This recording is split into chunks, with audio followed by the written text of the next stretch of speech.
दोस्तों आज मैं फिर से आप लोगों के लिए तेलुगु इंडस्ट्री का एक बेहतरीन क्राइम सस्पेंस थ्रिलर मूवी लेके आ गया हूँ। इस मूवी में आपको बहुत सारे ट्विस्ट एंड टर्न्स देखने को मिलेगा, पर आप एक को भी पहले से प्रेडिक्ट नहीं कर पाओगे और इसके क्लाइमेक्स में आपको एक दिमाग घुमा देने वाला ट्विस्ट देखने को मिलेगा जो कि आपको बहुत पसंद आएगा। आप बस पेशेंस के साथ इस वीडियो को पूरा देखिए। तो चलो यार बिना टाइम बर्बाद करते हुए साथ में मिलकर इस मूवी को देखते हैं। इस मूवी की शुरुआत में हम बाबू, अभी और यसु नाम के तीन दोस्तों को देखते हैं। बाबू और यसु एक कुरियर कंपनी में जॉब करते हैं और अभी कुछ नहीं करता है। वो बस दिन भर बैठ के इंग्लिश वेब सीरीज और मूवीज देखता रहता है। ये तीनों जैसे तैसे बस गुजारा कर रहे हैं। आर्थिक स्थिति ठीक नहीं है इन तीनों का। बाबू तो इस जिंदगी से तंग आ चुका है क्योंकि महीने भर ये डिलीवरी का काम करने के बाद उसे सैलरी के तौर पे सिर्फ 3000 रुपए मिलते हैं। भला इतने पैसों से कोई कैसे गुजारा कर सकता है।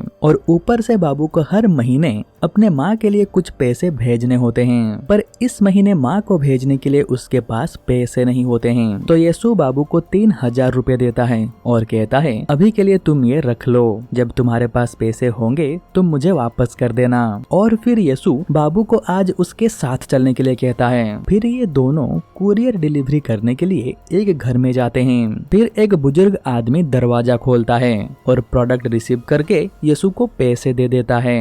पर यसु जब उन पैसों को अच्छे से गिनता है तो वो देखता है 500 रुपए कम हैं। फिर वो इसके बारे में उस बुजुर्ग आदमी को बता देता है और वो इन्हें 500 रुपए दे देते हैं और फिर ये दोनों वहाँ से चले जाते हैं। नीचे आने के बाद यसु बाबू को बताता है कि वहाँ पे 500 रुपए कम नहीं थे, बल्कि मैंने ही चालाकी से 500 रुपए छुपा लिया था। और वो बताता है कि वो पिछले कुछ महीनों से ऐसा कर रहा है और आज तक कभी पकड़ा नहीं गया है और लाखों रुपए इसी तरीके से कमा भी चुका है। यसु कहता है जब भी मैं किसी घर में एक अकेले बुजुर्ग आदमी को देखता हूँ तब मैं ये ट्रिक अप्लाई करता हूँ। मेरी बात मान, तू भी ये करना शुरू कर दे। पर बाबू साफ साफ मना कर देता है। वो कहता है कि मैं ये चोरी का काम नहीं करूँगा क्योंकि अगर सिर्फ एक बार भी पकड़ा गया तो मुझे जेल में रहना पड़ेगा। फिर बाबू यहाँ से चला जाता है, पर बाद में वो अपने मन को रोक नहीं पाता है। वो सोचता है एक ट्राई तो बनता है। फिर सबसे पहले वो अपना बाल कटवाता है ताकि शक्ल से वो मासूम लगे।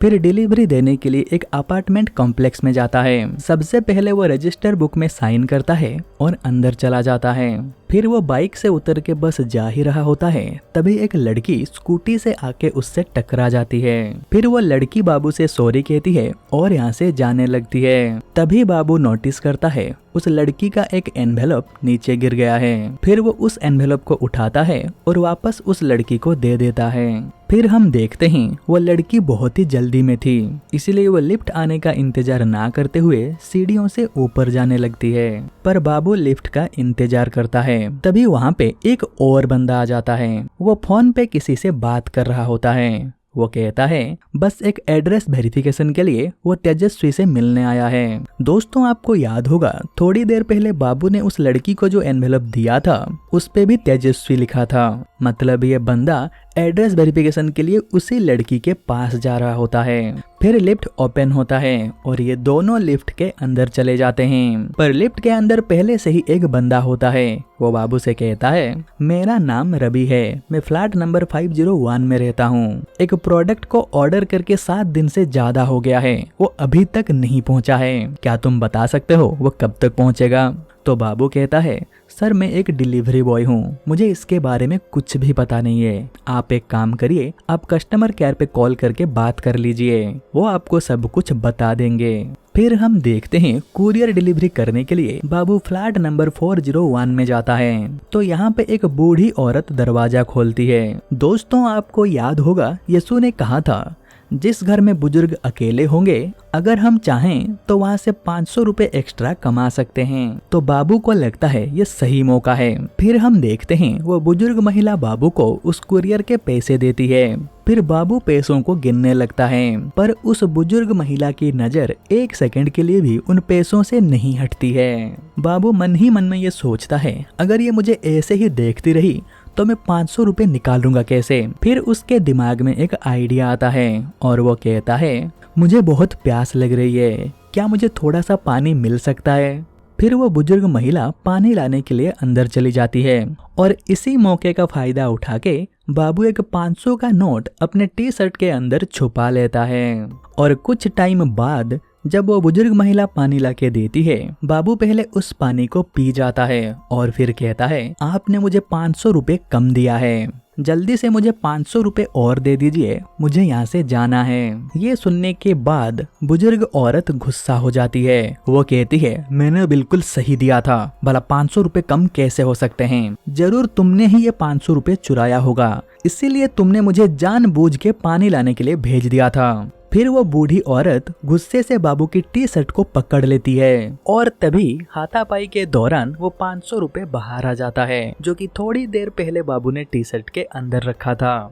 ये देखने के बाद वो बुजुर्ग महिला को और गुस्सा आ जाता है और वो फिर से बाबू के साथ हाथापाई करने लगती है। और इसी दौरान वो बुजुर्ग महिला का हाथ फिसल जाता है और वो नीचे गिर जाती है और उसका सर जाके जमीन पे टकराती है। फिर बाबू उसकी सांस चेक करता है पर वो सांस नहीं ले रही होती है। इसका मतलब ये बुजुर्ग महिला मर चुकी होती है। ये देख के बाबू घबरा जाता है और सारे पैसों को उठा के उसी घर में रख देता है और जो कुरियर वो देने आया था उसे वापस बैग में डाल के वो यहाँ से निकल जाता है। वो जैसे ही नीचे पहुंचता है, हम देखते ही वहाँ पे यीशु भी होता है। वो बाबू को कहता है, तुमने बिल्कुल सही किया, पैसों को वहाँ पे छोड़ के कुरियर को अपने साथ ले आए। पर तभी वहाँ पे अभी आ जाता है और वो कहता है, देखो कुछ टाइम बाद यहाँ पे पुलिस आ जाएगी और उनके साथ फॉरेंसिक टीम भी आएगी और उन्हें तुम्हारी फिंगरप्रिंट मिल जाएगी और फिर वो तुम्हें पकड़ लेंगे। और हाँ, तुम्हारे छाती में भी एक खरोंच का निशान है जो कि अभी अभी हुआ है। इसका मतलब तुम्हारा स्किन अभी उस बुजुर्ग महिला के नाखून में है। हमें अभी वापस फ्लैट में जाना पड़ेगा और सारे सबूतों को मिटाना पड़ेगा। फिर ये तीनों वापस उसी फ्लैट में जाते हैं। पर यहाँ पे हम एक चीज नोटिस करते हैं कि यीशु और अभी के कपड़े हर कुछ ही सेकंड में बदल रहे होते हैं। पर ये कैसे पॉसिबल है, क्योंकि वो दोनों तो तब से बाबू के साथ ही हैं। दरअसल दोस्तों, असल में यीशु और अभी यहाँ पे नहीं होते हैं। वो इन दोनों को हेलुसिनेट कर रहा होता है और उनके साथ बात भी कर रहा होता है और हम एज एन ऑडियंस कंफ्यूज हो जाते हैं कि आखिर क्या सच है और क्या झूठ। हमने जो शुरुआत से यीशु और अभी को देखा था, क्या वो भी बाबू का एक हेलुसिनेशन था? फिर हम देखते हैं अभी बाबू को कहता है, पहले तुम दोनों हाथों को पॉलीथीन से कवर कर लो और फिर सबसे पहले तुम उस बूढ़ी औरत की नाखूनों को काट दो और फिर उसकी उंगलियों को अच्छे से साफ कर देना ताकि तुम्हारा स्किन का कोई भी टुकड़ा यहाँ पे ना रह जाए। फिर बाबू नेल कटर से नाखूनों को काट देता है और उंगलियों को अच्छे से साफ भी कर देता है। फिर अभी कहता है, इस बुढ़ी को लेके उसके कमरे में लेटा दो ताकि लोगों को लगेगा कि ये सोते सोते मर गई है। तो इनके सामने 2 कमरे होते हैं। इन्हें यह पता नहीं होता है कि इनमें से बुढ़िया का कमरा कौन सा है। तो बाबू ये चेक करने के लिए एक कमरे के अंदर जाता है और वो समझ जाता है कि ये कमरा उसी बूढ़ी औरत का है। फिर वो घसीटते हुए उस बूढ़ी औरत की लाश को उस कमरे के अंदर ले जाता है। वो जैसे ही उस कमरे के अंदर चला जाता है, हम देखते हैं दूसरे कमरे से एक लड़की निकलती है जिसके कान में हेडफोन लगे हुए होते हैं। यानी कि ये लड़की शुरू से ही इसी घर में होती है और इसके घर में इतना बड़ा कांड हो गया है और इसे इसके बारे में कुछ भी पता नहीं है। तभी उसकी मोबाइल की बैटरी लो हो जाती है और फिर वो उसे उस बूढ़ी औरत के रूम के सामने चार्जिंग पे लगा देती है। अंदर बाबू को लगता है कि शायद बाहर कोई है। फिर वो डरते हुए दरवाजा खोल के देखता है तो वहाँ पे कोई नहीं था, क्योंकि तब तक वो लड़की वापस उसके कमरे में जा चुकी थी। फिर बाबू उस बूढ़ी औरत की लाश को बेड पे लेटा के यहाँ से जाने लगता है, पर तभी उसे हिचकी आता है और वो पानी पीने के लिए जाता है। तभी वो देखता है दूसरे कमरे से एक लड़की निकलती है और फिर वो चार्जिंग से मोबाइल को निकाल के किसी के साथ बात करने लगती है। तो उस लड़की को देख के बाबू छुप जाता है। तभी यीशु कहता है, शायद उसने हमें देख लिया है। तो अभी कहता है, अगर उसने हमें देखा होता तो वो इतनी आराम से फोन पे बात नहीं कर रही होती। तभी इस घर का कॉलिंग बेल बजता है और वो लड़की दरवाजा खोलने जाती है और इसी मौके का फायदा उठा के बाबू यहाँ से चला जाता है और बाथरूम में छुप जाता है। फिर हम देखते हैं दरअसल वॉचमैन आया हुआ होता है। दरअसल इस लड़की का शावर ठीक से काम नहीं कर रहा होता है। दरअसल वो प्लम्बर को बुलाने के लिए कहती है, पर वॉचमैन कहता है, मैडम मैं एक बार खुद देख लेता हूँ। अगर नहीं होगा फिर मैं प्लम्बर को बुला दूंगा। फिर वो उसी बाथरूम के अंदर जाता है जहाँ पे बाबू छुपा हुआ होता है। फिर हम देखते हैं वॉचमैन 1 नंबर का ठरकी होता है। वो पहले से ही इस लड़की की बाथरूम में एक कैमरा लगा रखा था। फिर वो उसका मेमोरी कार्ड निकालता है और एक नया मेमोरी कार्ड डाल के उसे वापस उसी जगह पे रख देता है। बाबू ये सब देख रहा होता है। उसे वॉचमैन के ऊपर बहुत गुस्सा आता है। फिर हम देखते हैं इससे पहले कि वॉचमैन उस मेमोरी कार्ड को लेके यहाँ से जा पाता, वो मेमोरी कार्ड उसके हाथ से फिसल जाता है और सीधा जाके कमोड पे गिरता है। फिर मजबूरन वो उसे फ्लश कर देता है। दरअसल वो जानबूझ के शावर के अंदर कुछ ऐसी चीज रख दिया होता है जिसके कारण हर कुछ दिनों के बाद शावर बार बार खराब होता है और उसे ठीक करने के बहाने से वो वापस इस बाथरूम में आता है और उस कैमरे से जो भी वीडियो रिकॉर्ड हुए होते हैं वो उन्हें अपने साथ ले जाता है। तो आज भी शावर को जैसे तैसे ठीक करने के बाद वॉचमैन यहाँ से चला जाता है। फिर बाबू उस कैमरे को वहाँ से लेके अपने पास रख लेता है। फिर हम देखते हैं वो लड़की अपनी दादी की कमरे में जाती है। वो देखती है उसकी दादी सो रही हैं। फिर वो किसी काम से फ्लैट से बाहर चली जाती है। बाबू को लगता है यही सही मौका है यहाँ से निकलने के लिए। फिर वो अपना बैग उठाता है और यहाँ से जाने लगता है, पर वो जैसे ही दरवाजे को खोलने की कोशिश करता है वो नहीं खुलता है क्योंकि वो दरवाजा बाहर से बंद होता है। अब बाबू बहुत घबरा जाता है। तो यीशु कहता है तुम एक काम करो, तुम मुझे कॉल करो और यहाँ पे आने के लिए कहो। तो बाबू यीशु को कॉल करता है। इससे पहले कि बाबू यीशु को कुछ बता पाता, फोन पे बात करते हुए गाड़ी चलाने के कारण ट्रैफिक पुलिस उसे पकड़ लेती है और वो कॉल को कट कर देता है। फिर अभी कहता है तू एक काम कर, तू मुझे कॉल कर। फिर बाबू जब अभी को कॉल करता है तो उसका नंबर नॉट रीचेबल आता है। तो अभी उसे कहता है तुम एक काम करो, हम तीनों का जो व्हाट्सएप ग्रुप है तुम वहाँ पे एक मैसेज छोड़ दो कि तुम यहाँ पे फंस गए हो, कोई आके तुम्हें यहाँ से ले जाए। पर अचानक से यहाँ पे नेटवर्क चला जाता है तो वो नेटवर्क के तलाश में उस लड़की के कमरे के अंदर चला जाता है। फिर उसे नेटवर्क मिल जाता है और वो ग्रुप पे एक मैसेज छोड़ देता है। तभी हम देखते हैं वो लड़की वापस फ्लैट में आ जाती है, पर अब उसके साथ रवि होता है। फिर वो दोनों उस लड़की के कमरे में जाते हैं। उन्हें आते हुए देख बाबू बेड के नीचे छुप जाता है। फिर हम देखते हैं रवि दरअसल गांजा लेके आया है। फिर वो उसे रोल करता है और उस लड़की को देता है। फिर वो लड़की बैठे बैठे गांजा फूकने लगती है। तो रवि उसे कहता है अरे जल्दी करो वरना तुम्हारी दादी आ जाएगी। तो वो लड़की कहती है अरे दादी नहीं आ पाएगी, पिछली बार तुमने मुझे जो ड्रग्स दिया था मैंने आज उसे दादी की पानी की बोतल में मिला दिया था। अब वो उसे पी के मस्त नशे में सो रही हैं। तभी बेड के नीचे से अभी कहता है अरे शायद वही ड्रग्स वाली पानी को बाबू ने पिया है, इसीलिए वो हम दोनों को हेलुसिनेट कर रहा है, जबकि हम तो यहाँ पे है ही नहीं। ये सब कुछ उसके दिमाग में चल रहा है। दोस्तों यहाँ पे ये डाउट क्लियर हो जाता है कि ये दोनों अभी यहाँ पे नहीं है पर असल में एग्जिस्ट करते हैं। फिर ये सीन यहीं पे कट हो जाता है और हम थोड़ी देर बाद देखते हैं बाबू को होश आ जाता है, पर वो अभी बेड के नीचे नहीं कहीं और ही लेटा हुआ होता है और उसके पास एक लाश पड़ा हुआ होता है। वो अभी बेहोशी से उठने के कारण उसे सब कुछ धुंधला नजर आ रहा होता है। फिर वो अपना बैग लेके फ्लैट से बाहर जाने लगता है। तभी वो देखता है इस फ्लैट के सामने एक सीसीटीवी कैमरा लगा हुआ होता है और उसमें बाबू का चेहरा रिकॉर्ड हो जाता है। तो बाबू सोचता है वो अंदर जाके फुटेज को अपने साथ ले जाएगा, पर तभी दरवाजा अपने आप बंद हो जाता है और बाबू अंदर नहीं जा पाता है। और तभी यीशु का भी कॉल आता है। वो नीचे बाबू का इंतजार कर रहा होता है। फिर बाबू तुरंत भागते हुए नीचे आ जाता है और यीशु के साथ यहाँ से जाने लगता है। बाबू बहुत घबराया हुआ होता है। यीशु उसे इसके बारे में पूछता भी है पर बाबू उसे कुछ भी नहीं बताता है। फिर हम देखते हैं बाबू सबसे पहले रूम पहुँच के अपना सारा सामान पैक करने लग जाता है क्योंकि उसे अब यहाँ पे नहीं रहना है। वो गांव जाना चाहता है क्योंकि उसे पता है थोड़ी देर बाद पुलिस उसे ढूंढते हुए यहाँ पे पहुँच जाएगी। बाबू को इस हालत में देख के यसु और अभी उसे फिर से पूछते हैं, अरे भाई बात क्या है, बता तो सही। फिर बाबू उन्हें पूरी कहानी बता देता है। फिर उसे सामान रखने के लिए बैग नहीं मिलता है। फिर वो गुस्से से उसका जो डिलीवरी बैग था वो उसे लेने का सोचता है, तो वो उसके अंदर जितने भी पार्सल थे वो सबको नीचे गिरा देता है।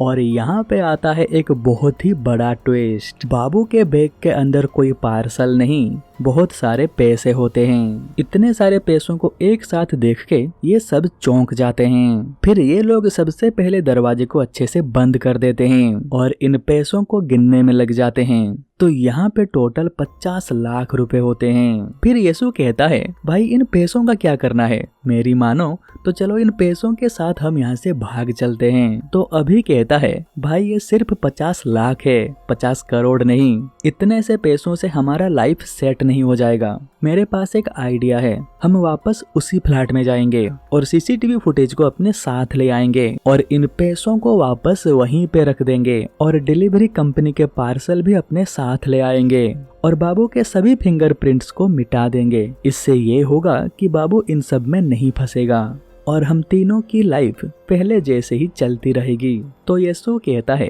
भाई तू जो बोल रहा है ना वो सुनने में बहुत सही लग रहा है, पर ये पॉसिबल नहीं है, क्योंकि अंदर जाने के लिए हमें रजिस्टर पे साइन करना पड़ेगा और वॉचमैन अंधा तो नहीं है जो हम तीनों को अंदर जाने देगा।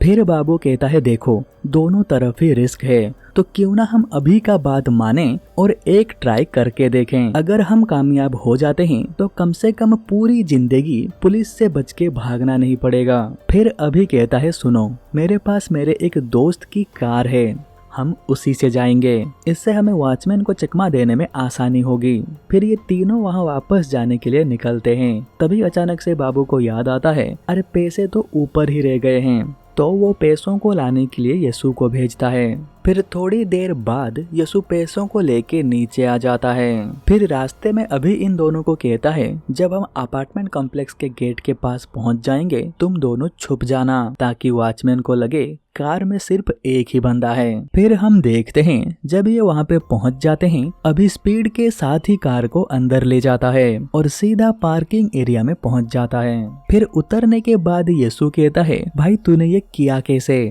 आखिर वॉचमैन ने तुझे रोका क्यों नहीं? तो अभी कहता है, भाई ये ह्यूमन साइकोलॉजी है। देखो जब कोई बाहर का बंदा यहाँ पे आएगा वो अपनी गाड़ी को स्लो करेगा, वॉचमैन से बात करेगा, रजिस्टर में साइन भी करेगा, तब जाके अंदर जाएगा। पर जो बंदा यहीं पे रहता होगा उसका तो डेली आना जाना लगा रहता होगा, वो रोज रजिस्टर पे साइन करने के लिए नहीं रुकेगा। इसलिए जब मैं फुल कॉन्फिडेंस के साथ अंदर आया तो वॉचमैन को लगा ये यहीं का रहने वाला है और मुझे जाने दिया। फिर ये तीनों फ्लैट नंबर 401 में जाते हैं जहाँ पे बाबू बेहोश हो गया था। तो वो देखते हैं उस फ्लैट के सामने कोई भी सीसीटीवी नहीं लगा हुआ है। बाबू को समझ में नहीं आता है कि सीसीटीवी थोड़ी देर पहले तो यहीं पे था, आखिर कहाँ चला गया। और तभी उस फ्लैट का दरवाजा ओपन होता है और अंदर से वही बुढ़िया निकलती है। ये देख के बाबू शॉक हो जाता है, वो सोच में पड़ जाता है कि आखिर ये बुढ़िया जिंदा कैसे हुई। और फिर हम एक फ्लैशबैक देखते हैं। उस दिन ये बूढ़ी औरत मरी नहीं थी, सर पे चोट लगने के कारण वो बेहोश हो गई थी, पर बाबू को लगा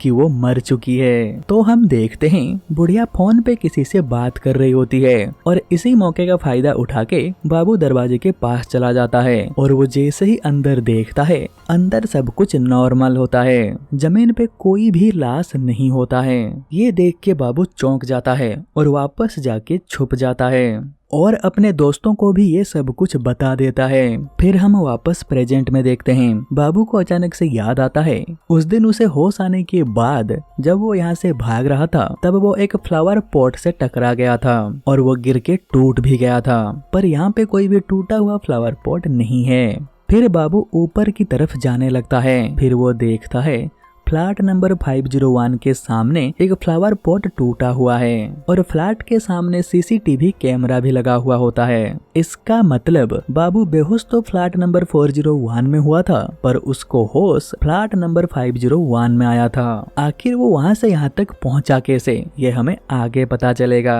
फिर हम देखते हैं यसु कहीं से एक मास्टर की लाया होता है और वो उससे दरवाजे को खोलने की कोशिश करता है, पर दरवाजा खुल नहीं रहा होता है। फिर यीशु से चाबी लेके अभी ट्राई करता है और इनकी किस्मत अच्छी होती है कि दरवाजा खुल जाता है। फिर ये तीनों अंदर चले जाते हैं। वो देखते हैं वो लाश वैसे ही जमीन पे पड़ा हुआ होता है। अभी उस लाश को देख के कहता है, अरे ये तो कांस्टेबल बनर्जी है। तो बाबू कहता है, अरे इन्हें तो आज सुबह मैंने लिफ्ट में देखा था।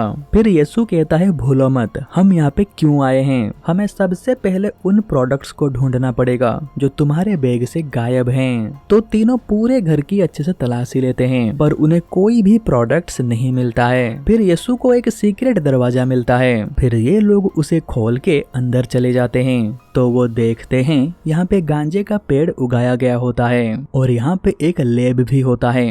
शायद कोई इसी लैब से ड्रग्स बना के बाहर बेच रहा है। तभी अचानक से कहीं से एक हाथ आके यीशु के पैर को पकड़ लेता है।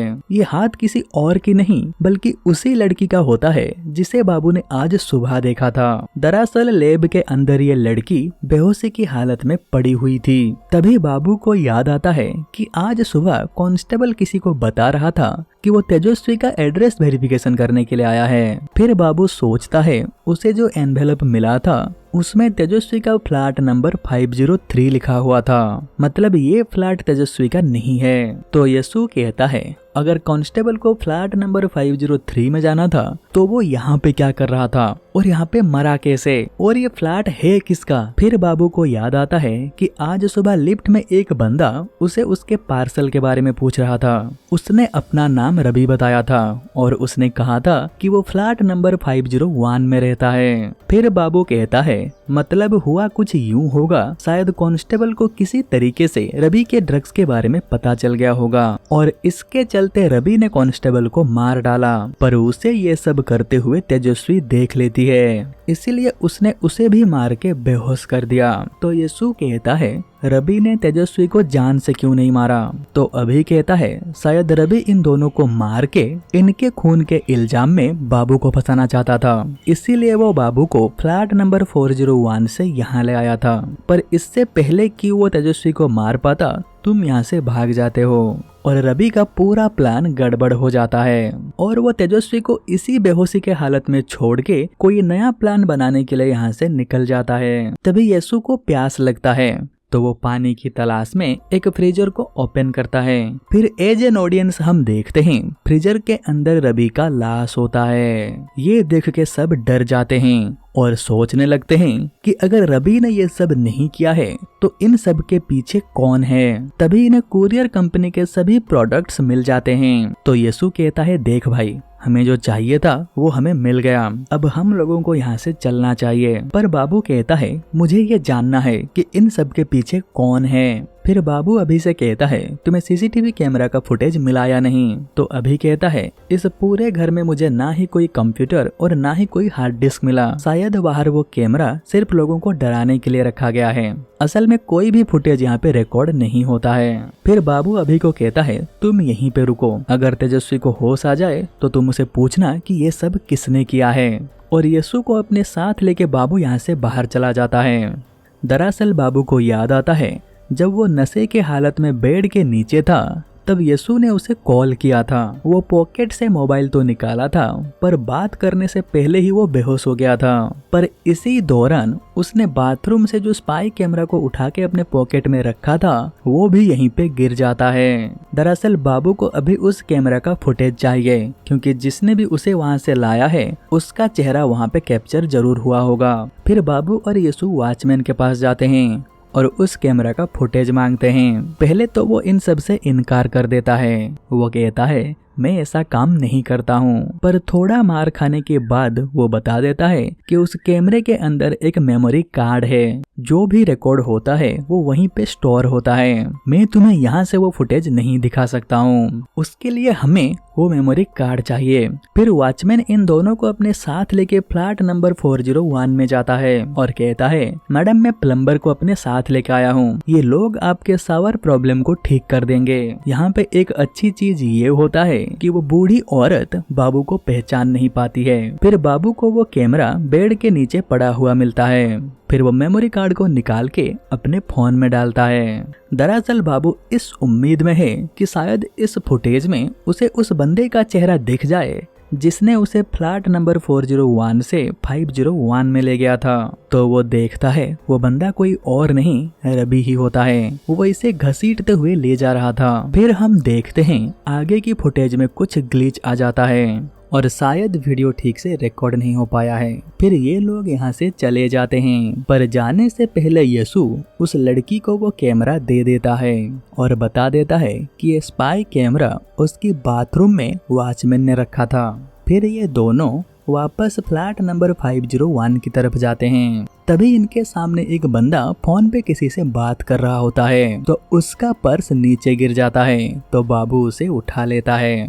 तो वो बंदा फोन पे कह रहा होता है कि मेरा नाम तेजस्वी थोटा है, मैं फ्लैट नंबर 503 में रहता हूँ। आज सुबह एक कांस्टेबल एड्रेस वेरिफिकेशन के लिए आया था, पर वेरिफिकेशन को आधे में छोड़ के कहीं चला गया। प्लीज एड्रेस वेरिफिकेशन प्रोसेस को थोड़ा जल्दी कीजिए, मुझे पासपोर्ट जल्दी चाहिए। तेजस्वी थोटा नाम सुन के ये दोनों शौक हो जाते हैं। दरअसल बाबू तेजस्वी को एक लड़की समझ रहा था, पर ये तो एक लड़का निकला। इसका मतलब वो लड़की तेजस्वी नहीं है, वो कोई और है। और सुबह जो एनवेलप बाबू को मिला था वो इसी तेजस्वी थोट्टा के हाथ से गिर गया था। फिर बाबू उस बंदे का पर्स को खोल के देखता है तो वहाँ पे आईडी में भी तेजस्वी थोट्टा लिखा हुआ होता है। फिर बाबू और यीशु गुस्से से उस लड़की के पास जाते हैं और तब तक उसे होश आ चुका होता है। फिर वो उसे एक चेयर में बांध देते हैं और उसे पूछते हैं, बता तेरा असली नाम क्या है और रवि के साथ तेरा क्या चक्कर है। तो वो कहती है, मेरा नाम मायरा है और मैं एक ड्रग सप्लायर हूँ। कुछ महीने पहले रवि मेरे पास आया था और कहा उसके पास कुछ माल है और वो मेरे साथ काम करना चाहता है। फिर मैंने उसके माल को जब मेरे कस्टमर को दिया तो उनको वो माल पसंद आया, तो तब से हम एक साथ मिलके काम करने लगे। दरअसल रवि को मुझे कुछ माल देना था, पर रवि वो देने में देरी कर रहा था और इसीलिए माल लेने के लिए मैं खुद यहाँ पे आ गई और उसे 50 लाख रुपए भी दिए। फिर हम दोनों बैठ के थोड़ा नशा करने लगते हैं और ठीक उसी टाइम कांस्टेबल बनर्जी आके दरवाजा खटखटाता है। फिर वो अभी को कहता है, मैं फ्लैट नंबर 503 के तेजस्वी थोट्टा का पासपोर्ट वेरिफिकेशन के लिए आया हूँ। मुझे विटनेस के जगह पे आपका बस एक सिग्नेचर चाहिए। फिर कांस्टेबल बनर्जी जबरदस्ती घर के अंदर आ जाते हैं और बैठ के फॉर्म फिलअप करने लग जाते हैं। तभी वो देखते हैं रवि के नाक पे कुछ पाउडर लगा हुआ होता है। बनर्जी उसे देख के समझ जाता है कि ये ड्रग्स ले रहा था। फिर वो ड्रग्स के बारे में जब रवि से पूछता है, रवि बात को घुमाने की कोशिश करता है, पर तभी घर के अंदर से एक दरवाजा बंद होने का आवाज सुनाई देता है। कांस्टेबल ये सुन लेता है। दरअसल मायरा बनर्जी से छुपने के लिए लैब के अंदर चली जाती है और उसी दौरान हम ये दरवाजे का साउंड सुनते हैं। फिर बनर्जी भी वो सीक्रेट दरवाजे को ढूंढ लेता है। फिर वो उसे खोल के उसके अंदर चला जाता है और ड्रग्स बनाने का लैब को देख के वो शॉक हो जाता है। बनर्जी वहाँ पे मायरा को भी देख लेता है जो कि फुल नशे में होती है। तभी उसे याद आता है कि पुलिस कब से मायरा की तलाश में है। फिर हम देखते हैं रवि बनर्जी को रिक्वेस्ट करता है कि सर प्लीज इस बात को यहीं पे दबा दीजिए। तो बनर्जी कहता है ठीक है, तो मुझे 30 लाख रुपए दो, मैं ये बात किसी को नहीं बताऊंगा, पर इस मारिया को मैं अपने साथ ले जाऊंगा, इसे पकड़ने पर मुझे प्रमोशन मिलेगा। तो इन दोनों की बातचीत चल ही रहा होता है, तभी अचानक से पीछे से मारिया आती है और बनर्जी के गर्दन पे एक चॉपस्टिक घुसा देती है। फिर बनर्जी बहुत गुस्सा हो जाता है। वो कहता है तुमने एक पुलिस वाले को मारा है, मैं पूरे फोर्स लेके आऊंगा और तुम्हारा ये लैब बंद कराऊंगा। फिर बनर्जी यहाँ से जाने लगता है, पर जाते जाते वो नीचे गिर जाता है और मर जाता है। रवि ये सब देख के शॉक हो जाता है और ठीक उसी टाइम फ्लैट नंबर 401 की लड़की रवि से मिलने आती है और कहती है मुझे गांजा चाहिए और तुम भी मेरे साथ चलो, हम साथ में मिलके गांजा फूकेंगे। तो रवि उस लड़की की बात पे राजी हो जाता है और गांजा पीने के लिए फ्लैट नंबर 401 में चला जाता है। और उसके बाद का तो आप सबको पता ही है कि ये दोनों कहां और कैसे नशा करते हैं। फिर मायरा कहती है मैं फुल नशे में थी, तभी किसी ने पीछे से मेरे सर पे मारा और मैं बेहोश हो गई। आगे क्या हुआ और रवि को किसने मारा मुझे इसके बारे में कुछ भी पता नहीं है, तो तुम प्लीज मुझे यहाँ से जाने दो, तुम्हें जितने पैसे चाहिए होंगे मैं तुम्हें दूंगी। तो ये सुनने के बाद बाबू को गुस्सा आ जाता है और वो एक बेलचा उठा के अभी के सर पे जोर से मारता है। ये देख के यसु के साथ साथ एज एन ऑडियंस हम भी शॉक हो जाते हैं। फिर हम एक फ्लैशबैक देखते हैं। दोस्तों आपको याद होगा उस फुटेज में ग्लिच आ गया था, पर जब वो दोनों फ्लैट नंबर 401 से बाहर आ रहे थे तब वो फुटेज फिर से चलने लगता है और इस बार बाबू फुटेज में अभी को देखता है, यानी कि शुरू से लेके अब तक अभी इनको झूठ बोल रहा है। फिर बाबू उस वीडियो को अब यसु को भी दिखा देता है। वीडियो को देखने के बाद यसु भी चौंक जाता है। फिर यसु अभी से पूछता है कि भाई तू इस वीडियो में क्या कर रहा है। फिर अभी बताता है कि 6 महीने पहले ये और रवि दोनों मिलकर ये ड्रग्स का बिजनेस शुरू किया था। रवि का काम था सप्लायर को ढूंढना और मेरा काम था लैब में ड्रग्स बनाना। तुम दोनों के काम पे जाने के बाद मैं रोज यहाँ पे आता था और ड्रग्स बना के वापस चला जाता था। फिर आज जब मैं फ्लैट के अंदर आया तो मैंने देखा यहाँ पे कांस्टेबल का लाश पड़ा हुआ था। क्योंकि सप्लाई का काम रवि देखता था तो मैं मायरा को नहीं जानता था, तो मुझे लगा कि शायद इंस्पेक्टर को इसी ने मारा है, इसीलिए मैं मायरा के सर पे मार के उसे बेहोश कर दिया। फिर मैंने रवि को कॉल करके फ्लैट में बुलाया और तब जाके उसने मुझे पूरी कहानी बताई। फिर हम अपना बनाया हुआ ड्रग्स और मायरा के दिए हुए 50 लाख रुपए लेके यहाँ से भाग जाने का प्लान बनाते हैं। तो ठीक उसी टाइम व्हाट्सएप का नोटिफिकेशन आता है। फिर जब मैं व्हाट्सएप ओपन करके देखता हूँ तो तुमने ग्रुप में एक मैसेज डाला था कि तुम फ्लैट नंबर 401 में एक बूढ़ी औरत के लाश के साथ फंस गए हो। तो रवि कहता है अरे फ्लैट नंबर 401 की लड़की के साथ तो मैं अभी गांजा पी के आ रहा हूँ, वो अभी फुल नशे में पड़ी हुई है। और अभी मुझे याद आया कि उस बेड के नीचे एक बंदा लेटा हुआ था, शायद नशे में होने के कारण मैं उस पे ज्यादा ध्यान नहीं दिया। फिर ये दोनों फ्लैट नंबर 401 में जाते हैं और उन्हें बाबू बेहोशी की हालत में मिल जाता है। फिर वो बाबू को डिलीवरी बैग में डालते हैं और उसके साथ साथ बैग के अंदर जो कुछ भी प्रोडक्ट्स था वो उन्हें भी अपने साथ ले जाते हैं। और इसी के दौरान अभी का चेहरा भी कैमरे में रिकॉर्ड हो गया था। फिर अभी कहता है मैं जानबूझ के तुम्हें लाश के पास लेटा दिया और सीन कुछ ऐसा क्रिएट किया ताकि सबको लगे कि कांस्टेबल का मर्डर तुमने किया है। तो अभी के ये सब करने के बाद रवि कहता है भाई तुझे क्या लगता है यहाँ से भाग जाने के बाद पुलिस को पता नहीं चलेगा कि ये मर्डर किसने किया है? भाई मुझे नहीं लगता कि हम पुलिस से बच सकते हैं, क्योंकि यहाँ पे सबको पता है कि इस फ्लैट में मैं रहता हूँ और फ्लैट के डॉक्यूमेंट्स में भी मेरा फोटो है, फिर पुलिस मेरे पीछे लग जाएगी। तो रवि से ये सुनने के बाद अभी उसका भी खून कर देता है और उसकी लाश को फ्रीजर में छुपा देता है। फिर रवि सारे पैसे और ड्रग्स को उस डिलीवरी बैग में डाल के यहाँ से भागने का प्लान बनाता है। तो वो सबसे पहले 50 लाख रुपए उस डिलीवरी बैग के अंदर डाल देता है। फिर वो दोबारा ड्रग्स लाने के लिए अंदर जाता है, पर जब वो ड्रग्स लेके बाहर आता है तब तक बाबू वो डिलीवरी बैग लेके यहाँ से जा चुका होता है। तो इसी तरह अभी का पूरा प्लान बिगड़ जाता है और वो सीधा भाड़े के घर की तरफ निकल पड़ता है, क्योंकि उसे यकीन था कि बाबू वहीं पे जाएगा। वो वहाँ पे पहुँच के देखता है कि बाबू उस बैग को अपने साथ ले आया होता है। फिर जब सबके सामने वो पैसे आ जाते हैं तो अभी जानबूझ के ऐसा प्लान बनाता है कि हम वापस उस फ्लैट में जाएंगे और इन पैसों को वहाँ पे रख देंगे और अपना जितने भी कंपनी के प्रोडक्ट्स हैं उन्हें लेके वापस आ जाएंगे। और यहाँ पे हमें एक और बात पता चलता है कि जिस गाड़ी से ये तीनों इस अपार्टमेंट में आए थे वो गाड़ी किसी और की नहीं रवि का है। दरअसल वॉचमैन उस गाड़ी को पहचानता था, इसीलिए वो इन लोगों को गेट पे नहीं रोकता है। और हाँ, फ्लैट का दरवाजा यसु के लाए हुए चाबी से नहीं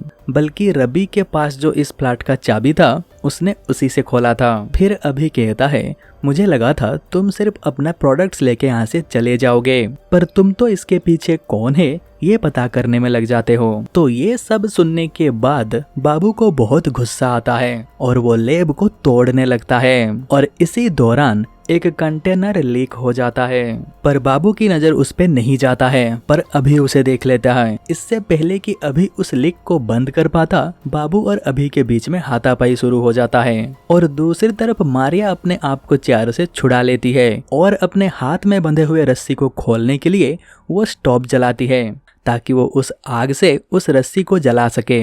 और उसी दौरान येसु और मायरा के बीच में भी हाथापाई चालू हो जाता है। येसु के हाथ में जो भी आता है वो उसे मायरा की तरफ फेंकता है। तो ऐसे ही अनजाने में वो एक ड्रग्स की पैकेट को फेंक देता है जो कि फट जाता है और चारों तरफ ड्रग्स फैल जाता है। और ठीक उसी टाइम वो लीक्ड कंटेनर ब्लास्ट हो जाता है और पावरफुल ड्रग्स इस रूम के चारों तरफ फैल जाते हैं। ड्रग्स के नशे में सब लोग हेलुसिनेट करने लगते हैं। येसु तो यहाँ पे एक सुपर हीरो बन चुका होता है और मायरा भी अपनी ख्याली दुनिया में खो चुकी होती है। फिर हम देखते हैं अभी को जैसे ही थोड़ा सा होश आता है वो कुछ ड्रग्स के साथ यहाँ से भागने की कोशिश करता है, पर तभी बाबू को भी थोड़ा सा होश आ जाता है और वो अभी को मारने लगता है। दरअसल ड्रग्स के नशे के कारण बाबू भी अभी हेलुसिनेट कर रहा होता है। वो देखता है कि वो उड़ रहा है और वो उड़ते हुए अभी को मार रहा होता है, बट इन रियलिटी ऐसा कुछ भी नहीं हो रहा होता है और बाबू ऐसे ही उड़ते हुए अभी को बहुत मारता है और थोड़ी देर बाद ये दोनों भी बेहोश हो जाते हैं। फिर हम देखते हैं बाबू और येसु को सीधे अस्पताल में होश आता है। फिर इंस्पेक्टर उन्हें पुलिस स्टेशन ले जाते हैं। इससे पहले कि वो इन्हें कुछ पूछते बाबू उन्हें सब कुछ डिटेल्स में बता देता है। फिर इंस्पेक्टर इन दोनों को उस रूम के अंदर का सीसीटीवी फुटेज दिखाते हैं जहाँ पे ये साफ साफ दिख रहा होता है कि इस क्राइम के पीछे रवि और अभी हैं। दरअसल अभी उस फ्लैट में बहुत सारे स्पाई कैमरा लगाया था, शायद उसे रवि के ऊपर भरोसा नहीं था। फिर इंस्पेक्टर इन्हें बताते हैं कि तुम दोनों बहुत लकी हो कि तुम्हें कुछ भी नहीं हुआ है। फिर बाबू अभी और अमायरा के बारे में पूछता है तो इंस्पेक्टर कहते हैं एक साथ इतने सारे ड्रग्स शरीर के अंदर जाने के कारण वो दोनों पागल हो चुके हैं। ये बस एक चमत्कार ही समझो कि तुम दोनों बिल्कुल सही हो। फिर इंस्पेक्टर कहते हैं बाकी के पैसे कहाँ हैं? सिर्फ नोटों के गड्डी के ऊपर ही असली पैसे हैं और गड्डी के बीच में सिर्फ कागज भरा हुआ है। फिर येसु कहता है सर मैं इतने सारे पैसों को वापस लौटाना नहीं चाहता था, इसलिए मैंने ये किया।